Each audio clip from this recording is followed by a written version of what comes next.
Alam mo, I used to have sweaty hands. Oo.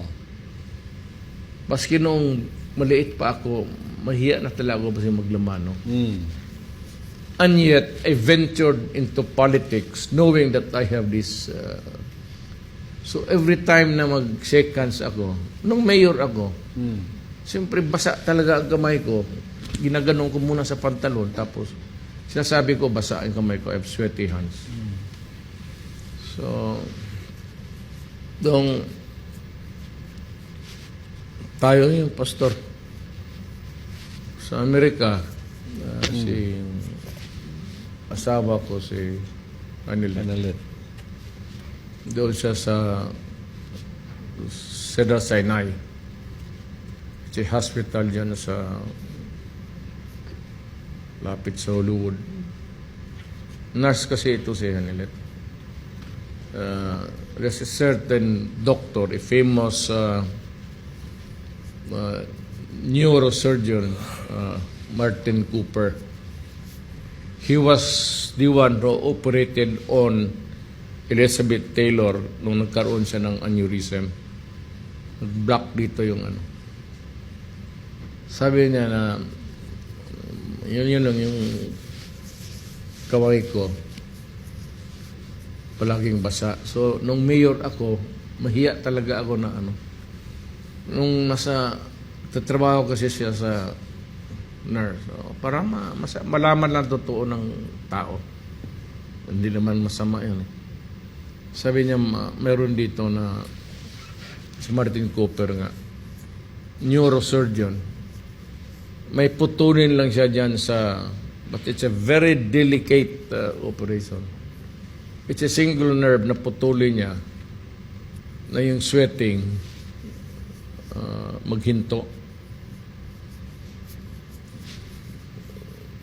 Pero sabi ng doktor sa akin, he was very emphatic about it. Just before the operation, wala kaming konsulta, he was a very busy man. Sabi niya, pag pinutol ko yan, baski anong gawin natin, your sweat will always go out of your body. Kaya yun yung makita ko, nawala dito, it's so dry, hindi nga ako ng papel yung ganon, mahirap ako, hindi ako wala akong moisture na konti, it's so dry, pero ang sweating lumalabas sa katawan ko. Profusely, oo. Kaya basa ako kanina pagbaba sa... Kaya ako nagbihis. Damit man ito ni pastor. Kasi sa ako. Nag-aircon ako, pero gano'n rin. Hyperhidrosis. Yan ang tawag nila. That's the medical term for excessive sweating. Wala na ako dito, pati sa paa. O dito sa torso, yan. Basa kayo. Makita ni pastor pagbaba ko nung Basa yun. lumalabas dyan sa basa. Pati sa likod. Pero sa awa ng Diyos, sabi nga nila ng ano ka, kasi sa labas ako, natutuyo lang rin.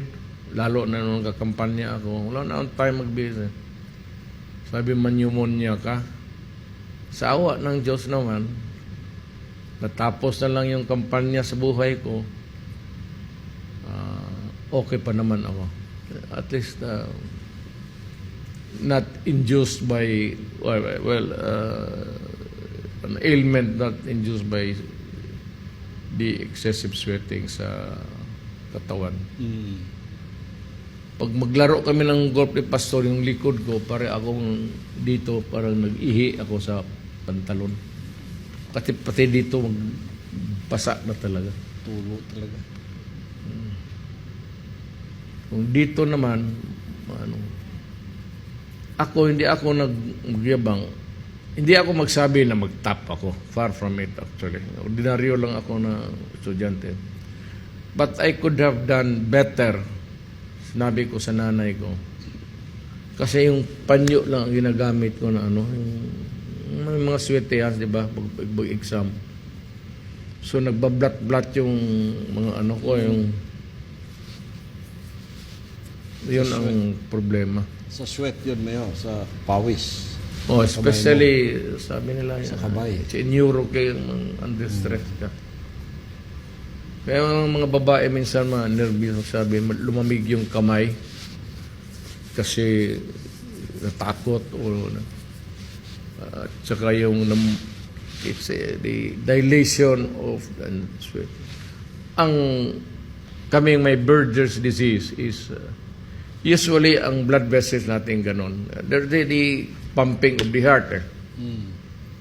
Pero ang message ng brain namin doon sa nervous system, the entire body, is to constrict, parang takot kami.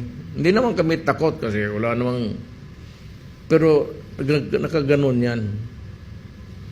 And if you smoke, because nicotine is a vasoconstrictor, sasara talaga yan.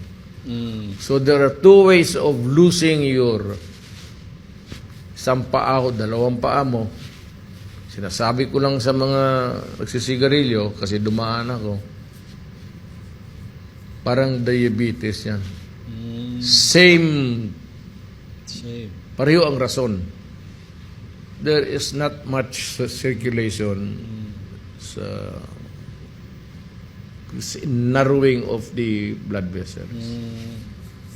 The better practice is really to, minsan dito, nag-iinom ako pagka malig kamay. Bago ako malabas dito, naghahingi ako ng wine para yan ang, well, that's anyway.